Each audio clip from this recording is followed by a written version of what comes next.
Sehingga siapa yang Fatihahnya tak betul, batal sholatnya. Dari jam 2 ke jam 3 bengkel Fatihah.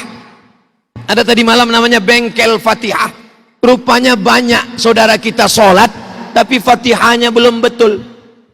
Alhamdu, mana bisa alhamdu? Ha, kalau ha dipegang dada bergetar. Tapi kalau al tak bergetar dia. Alhamd. Tapi gosok gigi dulu. Alhamdulillah Rabbil, orangnya tebal. Alhamdulillahi Rabbil alamin, Ar-Rahmanir Rahim, Maliki Yaumiddin, Iyyaka na'budu wa iyyaka nasta'in, Ihdinas siratal mustaqim, Siratal ladzina an'amta 'alaihim, ghairil maghdubi 'alaihim waladdallin. Amin. Jam 2 ke jam 3 bengkel Fatihah. Sehingga siapa yang Fatihahnya tak betul, batal sholatnya. Jam 3 ke jam 4 barulah muhasabah. Jam 3 ke jam 4 sholat tahajud 8 rakaat ditambah witir 3 rakaat, 1 jam putus. Jam 4 ke setengah 5 muhasabah. Ya Allah, dosa kami banyak ya Allah. Menangis ustadz pembimbing muhasabah, makmum pun menangis juga di belakang. Kok kenapa menangis? Entah, aku tengok orang kiri kanan menangis, aku nangis pula. Kita menangis karena dosa kita banyak, karena maksiat kita banyak. Dari jam setengah 5 ke jam 5 baca Quran masing-masing sampai jam 5 azan subuh. Ini setiap pekan dilaksanakan. Ini saya bercerita tentang program bagaimana supaya masjid tetap ramai. Nampaknya bunyi ceramah saya ini macam menggurui, tapi tidak. Bagi Bapak Ketua Dewan Masjid Indonesia yang sekaligus Pak Menpan, yang sekaligus mantan Wakapolri, bagi beliau ini biasa, karena beliau biasa bicara tentang program-program masjid. Tapi hari ini saya sampaikan, masjid bukan cuman tempat sholat, tapi masjid pembentukan karakter umat. Tiap malam ada pengajian, ngaji tak usah lama-lama, habis isya, habis maghrib sampai isya. Dulu orang ngaji pengajian sampai jam 2 malam 4 kali setahun. Maulid Nabi, Isra Mi'raj, Nuzul Quran, tahun baru hijrah, 4 kali cuman pengajian. Kita tidak. Bak kata pepatah orang Melayu, biarlah mencincang sampai ke landasan. Kajian pendek tapi selesai. Malam ini kajian kita dari maghrib sampai isya 45 menit. Yang dibahas adalah bagaimana hukum mengusap kepala. Pendek aja tapi selesai. Menurut mazhab Syafi'i ambil air sedikit aja, sah. Menurut mazhab Hanafi 1/4 kepala. Basahkan tapak tangan 1/4 kepala, sah. Menurut mazhab Syafi'i sikit saja, sah. Menurut Hanafi 1/4 kepala, karena kepala dibagi 4, 1, 2, 3, 4, 1/4 kepala saja basah, sah. Tapi menurut mazhab Maliki basah dari depan sampai ke belakang, sampai ke depan, nyambung ke telinga, sehingga umat tidak lagi saling menyalah-nyalahkan. Setuju? Bulan depan, pekan depan kaji lagi masalah fikih. Apa dia? Bersentuhan laki-laki dengan perempuan tak mahram, batal apa tak batal? Menurut mazhab Syafi'i bersentuhan tak mahram batal. Menurut mazhab Hanafi tak batal, karena makna bersentuhan bukan sentuhan kulit, maaf, jima baru batal. Menurut mazhab Maliki bersentuhan kalau tak nafsu tak batal, kalau nafsu baru batal. Saya ulang lagi, Syafi'i nafsu tak nafsu batal. Hanafi bernafsu pun tak batal, karena makna sentuhan kulit jima baru batal. Maliki bernafsu batal, tak bernafsu tak batal. Makanya ada sebagian kawan mau pergi, dia salaman dia sama istrinya, habis itu sampai di kantor sholat dia, ente tadi sentuhan, aku tak nafsu gitu. Aku sama bini kawanku yang bernafsu gitu. Na'udzubillah. Jadi kita tidak lagi saling menyalahkan. Pekan depan kaji fikih lagi. Dari maghrib ke isya kajian kita tentang bismillah. Mazhab Syafi'i Bismillahirrahmanirrahim. Mazhab Hambali bismillahnya sir saja. Bismillahirrahmanirrahim. Alhamdulillahirabbil alamin. Mazhab Maliki tak ada bismillah sama sekali, sehingga tidak saling salah menyalahkan. Habis isya buka tanya jawab. Anda bertanya, Ustadz menjawab. Dijawab, selesai. 15 menit, 30 menit, direkam. Sehingga pengajian pertama hari ini, pengajian nanti malam, pengajian besok subuh, ada rekaman lengkap, tidak dipotong-potong lalu kemudian menjadi fitnah seperti yang sedang saya alami sekarang ini. Artinya apa? Ada rekaman lengkapnya. Di mana ini? Di Masjid Agung Batam. Di dalam apa di luar? Di dalam. Suaranya keluar apa di dalam? Di dalam. Untuk komunitas umat Islam.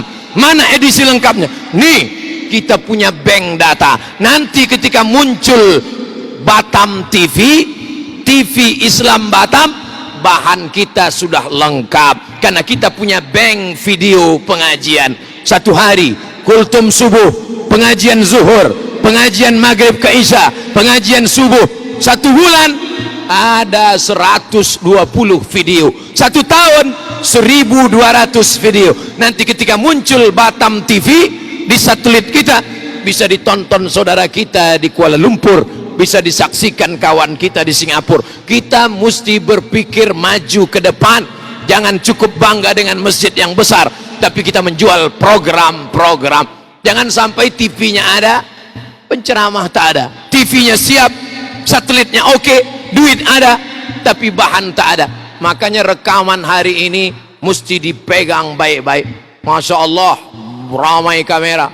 Kamera 1, kamera 2, kamera 3, kamera 4. Coba angkat tangan, mana yang kamera punya Masjid Agung? Angkat tangan.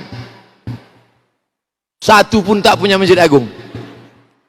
Mesti ada satu kamera punya Masjid Agung. Lalu kemudian data kita lengkap, disimpan, pengajian, kultum, imam, khatib. Khatib berseri, khutbah pertama, khutbah kedua, khutbah ketiga, khutbah 100, khutbah 1000. Sehingga nanti tinggal dicek. Coba cek mana khutbah pertama dulu. Siapa orang pertama yang khutbah di masjid ini? Pas dicek, Abdul Somad LCMA. Wow, amazing. Saudaraku yang dimuliakan Allah Subhanahu wa taala, kadang ceramah-ceramah kita hilang dihembus angin, entah kemana. Tapi alhamdulillah ceramah Ustaz Abdul Somad tidak hilang, karena ada direkam, lengkap, full. Di mana bisa kami lihat Pak Ustaz? Di channel Ustaz Abdul Somad Official. Jangan lupa subscribe, like, and share. Saudara yang dimuliakan Allah Subhanahu wa taala, ini sarana, ini cara. Dulu zaman Nabi tak ada Quran ditulis di kertas, tak ada Quran ditulis di buku. Tapi setelah Nabi meninggal, Quran mau dibawa. Bagaimana caranya? Quran yang ada di pelepah onta pula, di pelepah kurma, di tulang onta, dibukukan menjadi satu. Ini sarana. Begitu juga sekarang kalau ceramah direkam, diupload, ini menjadi sarana. Saya sudah bicara tentang 3. Pertama, memakmurkan masjid. Yang kedua, mendirikan sekolah di sekitar masjid. Insya Allah SMP Tahfiz Quran Batam. Yang ketiga, mesti ada program-program ceramah berkesinambungan tiap malam, tiap waktu, dan sampailah khutbah Jumatnya terekam dengan baik. Yang keempat, masjid mesti ada yang disebut zaman Nabi Sallallahu Alaihi Wasallam, Baitul Mal. Zakat satu pintu. PNS zakatnya bayar ke Baitul Mal. Di mana Baitul Malnya? Baitul Mal di dekat masjid kebanggaan kita. PNS yang tak mau bayar zakat tidak bisa, karena sudah diikat oleh Perda, peraturan daerah Kota Batam. PNS potong atas 2,5%. Setuju apa tak setuju? Alhamdulillah masyarakatnya setuju. Tapi masyarakat setuju tak ada nilai apa-apa. Yang penting setuju adalah anggota dewan.